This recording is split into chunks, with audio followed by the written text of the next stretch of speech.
Vice President, you will remember this quote: if the fundamentals are weak, the exchange rate will expose you.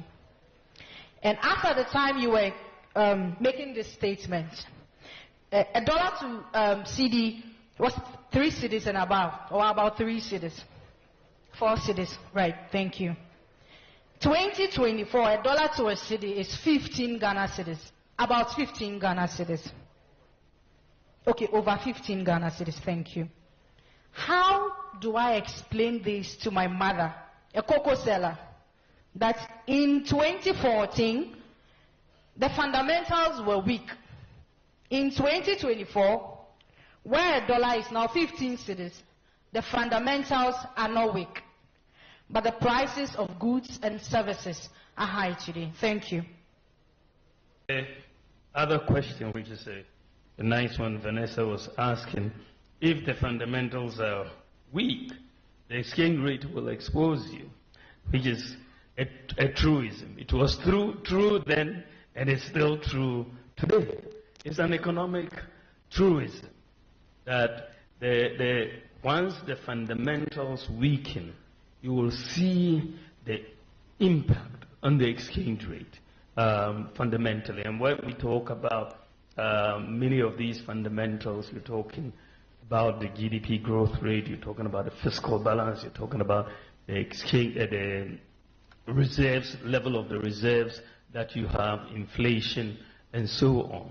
When we came into office, during the first term before we hit COVID, between 2017 and 2019, you saw the fundamentals pretty much strengthening by all accounts.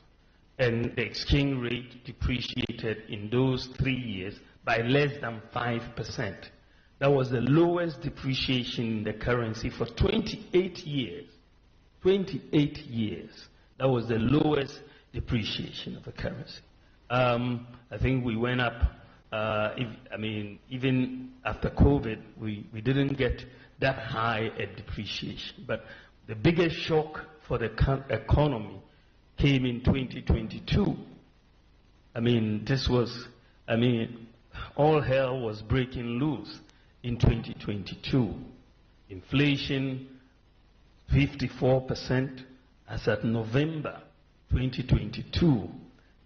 Exchange rate had depreciated 54%. And of course you could look at the fundamentals were in trouble at that time. You saw the fiscal deficit going up, you saw inflation going up, growth declining. And so for me, it wasn't surprising, even though it was shocking, the extent to which the exchange rate went. So the point that we are making is that once the fundamentals weaken, you will get in the exchange rate. And this is why we have seen that recently, even though we're depreciating in November at 54%, this year the depreciation has been 18.6% so far, right? We're looking at about 18.6%. So you're looking at a situation this year. Why is the depreciation lower?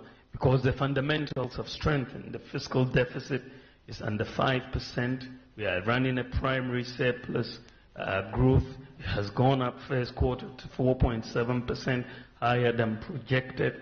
The reserves are increasing, and the gold for oil program is helping.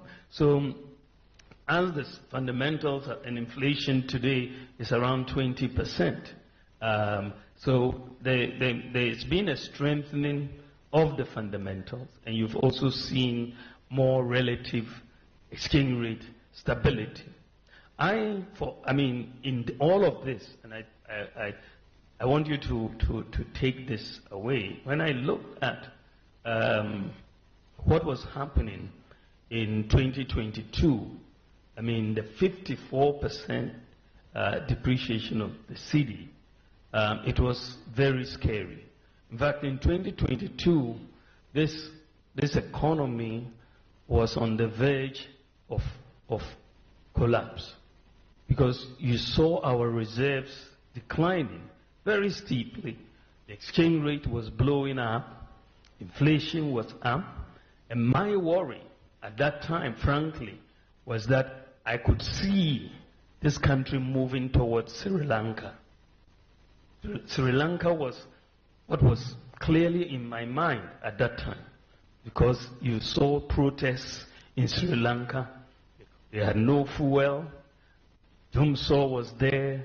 And when you saw the way our reserves were moving in 2022, we were heading right in that direction, that we were going to get queues on the street. We couldn't buy fuel. We couldn't pay for so many things. And it was in that context that I came up with two policies. One was the gold for oil policy and the gold pay